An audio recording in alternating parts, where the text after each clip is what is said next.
అందరికీ నమస్కారం. నేను మీ డాక్టర్ నరేష్ తండ్యాల, కన్సల్టెంట్ న్యూరాలజిస్ట్. ఈ రోజు మనం తలనొప్పి హెడేక్ సంబంధించి కొన్ని విషయాలు తెలుసుకుందాం. ఓపిక చాలా మంది పేషెంట్లు హెడేక్ కంప్లైంట్స్ తో వస్తుంటారు. హెడేక్ లో 2 టైప్స్ ఉన్నాయి. ఒకటి ప్రైమరీ హెడేక్, ఇంకోటి సెకండరీ హెడేక్.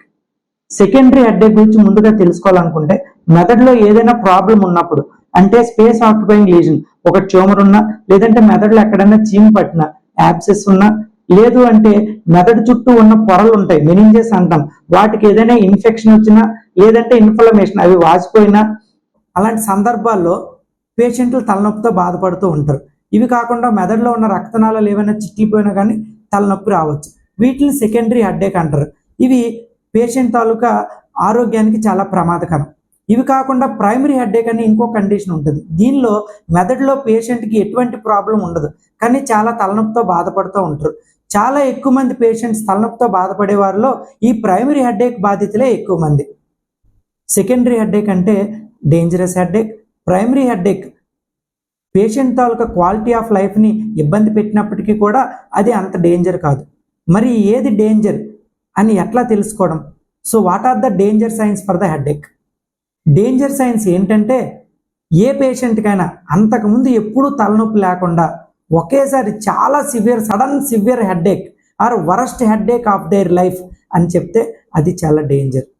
రెండోది, తలనొప్పి చిన్నగా మొదలై కొన్ని రోజులుగా మెల్లమెల్లగా పెరుగుతూ ఎక్కువ అవుతుంది అనుకోండి, అంటే subacute worsening of the headache over weeks to months, అది కూడా డేంజరే. మూడవది ఏంటంటే, ఇంతకు ముందు నుంచి తలనొప్పులు ఉంటూ ఇప్పుడు కొత్తగా ఆ తలనొప్పి తాలూకా ఫ్రీక్వెన్సీ మరియు ఇంటెన్సిటీలో ఏవైనా మార్పులు వచ్చినట్లయితే అది కూడా ఒక డేంజర్ సిగ్నల్గా మనం పరిగణించవలసి ఉంటుంది.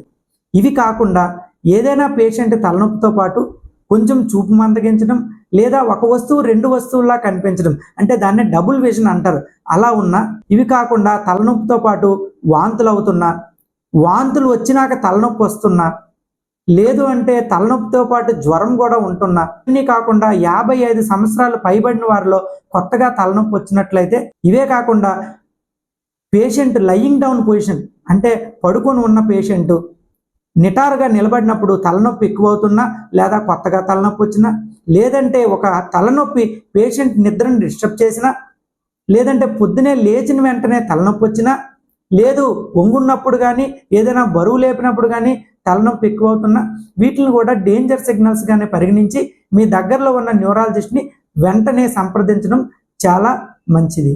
తలనొప్పి రాకుండా తీసుకోవాల్సిన జాగ్రత్తల గురించి తెలుసుకుందాం. దీనిలో ముఖ్యంగా టైంకి తినడం, టైంకి పడుకోవడం, ఎక్కువగా మంచినీళ్ళు తీసుకోవడం చేయండి. దాంతోపాటు ఫోన్ వాడకం, టీవీ చూడడం తగ్గించండి, స్క్రీన్ టైం తగ్గించండి, ల్యాప్టాప్ కంప్యూటర్ చూడడం తగ్గించండి. దాంతోపాటు ఎమోషనల్ స్ట్రెస్ తగ్గించుకోవడం, అనవసరమైన ప్రయాణాలు చేయకుండా ఉండడం మంచిది. ఎండలో ఎక్కువ తిరగకండి. వీటన్నిటితో పాటు ట్రిగ్గర్స్ అని కొన్ని ఉంటాయి. ప్రతి మనిషికి కొన్ని చేయడం ద్వారా, అంటే ఏదైనా ఒక వస్తువు తినడం ద్వారానో, లేదంటే ఒక రకమైన ఎన్విరాన్మెంట్ని ఎక్స్పీరియన్స్ చేయడం వల్లనో తలనొప్పి రావచ్చు. అలాంటివి మీరు తెలుసుకొని వాటిని అవాయిడ్ చేయడం చాలా మంచిది. ఇవన్నీ చేస్తున్నప్పటికీ కూడా మీ తలనొప్పి కంటిన్యూస్గా వస్తూ ఉంటే వెంటనే మీ దగ్గరలో ఉన్న న్యూరాలజిస్ట్ని కలిసి తగిన టెస్టులు చేయించుకోవడం మంచిది.